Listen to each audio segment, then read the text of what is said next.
आप हमेशा मेरी बेटी को ही क्यों बोलते रहते हैं? उस डायन की बेटी को कभी भी कुछ नहीं कहते। अरे भाग्यवान, रीमा एकदम शांत स्वभाव की लड़की है।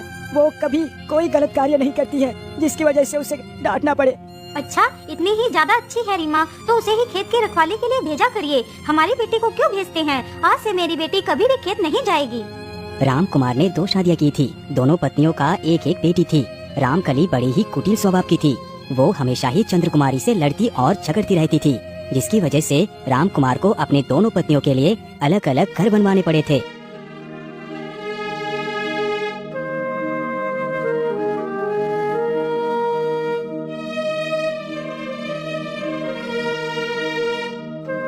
अरे बेटी रीमा, आज से तुम रोज खेत की रखवाली के लिए जाया करोगी।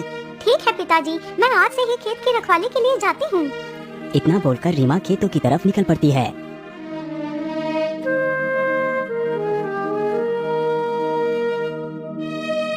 रीमा चलते चलते जल्द ही खेत पर पहुँच जाती है।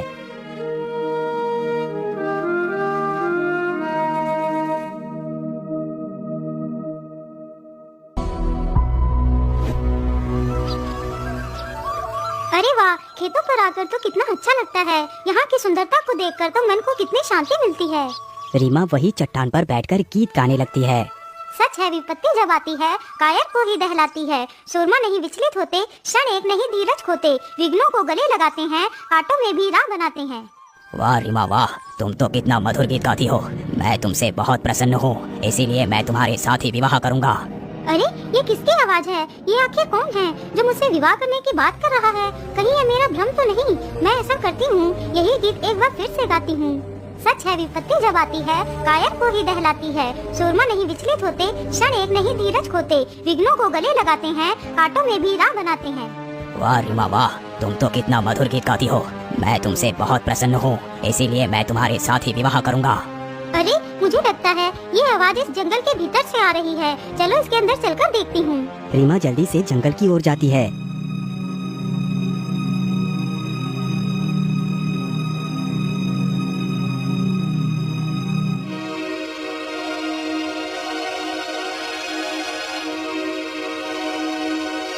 आखिर ये आवाज कहाँ से आ रही थी? यहाँ पर तो कोई भी नहीं है।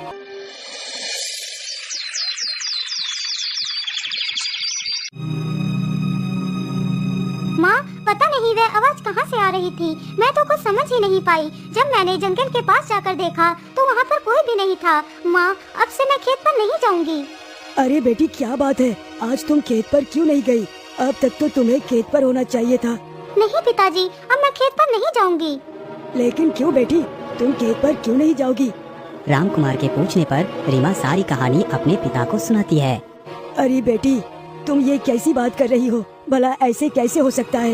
नहीं पिताजी, मैं एकदम सत्य कह रही हूँ। यदि आपको मेरी बात पर विश्वास नहीं तो आप मेरे साथ चलकर देख लीजिए। इतना कहकर रीमा तथा उसके माता पिता और गांव के कई सारे लोग राम कुमार के खेत पर जाते हैं।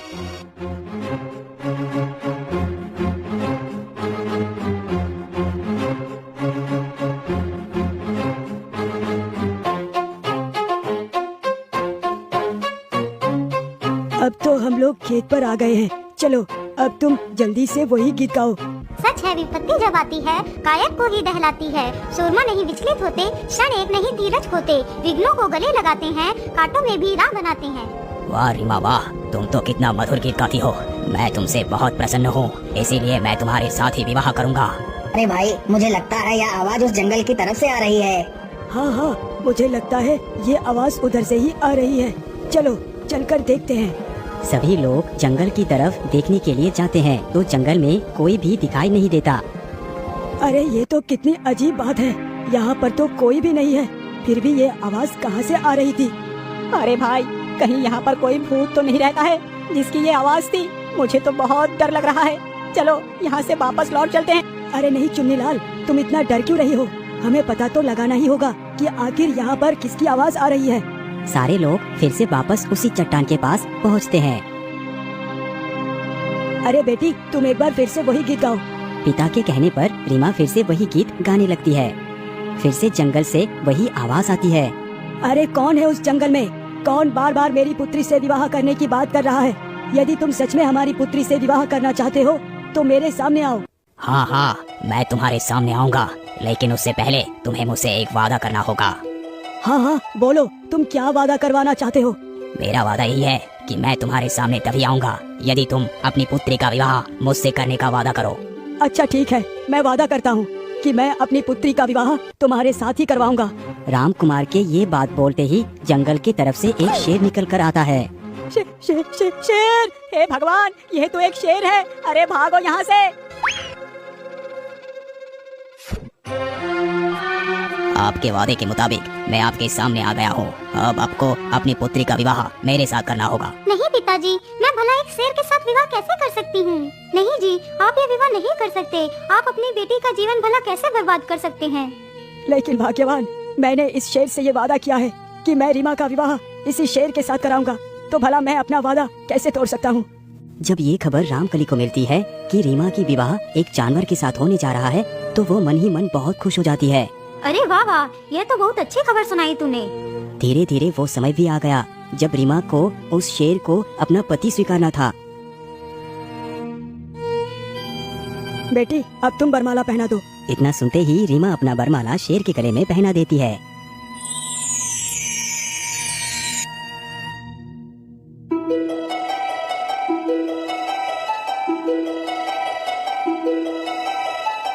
अरे आप तो एक शेर थे, लेकिन बरमाला पहनते ही आप एक इंसान कैसे बन गए? आप कौन हैं?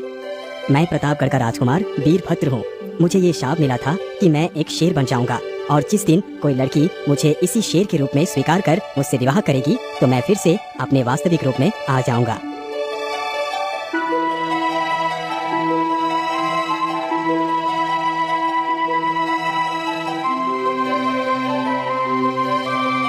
अच्छा पिताजी, अब मैं रीमा के साथ वापस अपने राज्य लौटना चाहता हूँ। मुझे जाने की आज्ञा दें। ठीक है बेटा, जरा ध्यान से जाना। इतना सुनकर राजकुमार रीमा को लेकर वहाँ से चला जाता है। अरे वाह, इसे तो घर बैठे ही अपनी पुत्री के लिए राजकुमार मिल गया। अब चाहे कुछ भी हो जाए, मैं भी अपनी पुत्री के लिए राजकुमार ही ढूंढ कर लाऊंगी। अरे बेटी, जल्दी से जंगल चलो, मैं तुम्हारे लिए भी राजकुमार ढूंढ कर लाऊंगी। इतना सोचकर दोनों माँ बेटी जंगल की तरफ निकल पड़ते हैं। रामकली भी एक शेर की तलाश कर रही थी, जिसके साथ वो अपनी पुत्री का विवाह कर सके, क्योंकि उसका भ्रम था कि शेर फिर से राजकुमार बन जाएगा और उसकी बेटी महारानी बन जाएगी।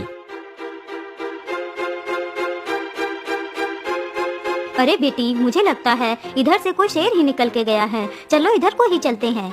दोनों माँ बेटी शेर के पैरों के निशान को देखते देखते वहीं पर पहुँच जाते हैं, जहाँ पर एक गुफा थी।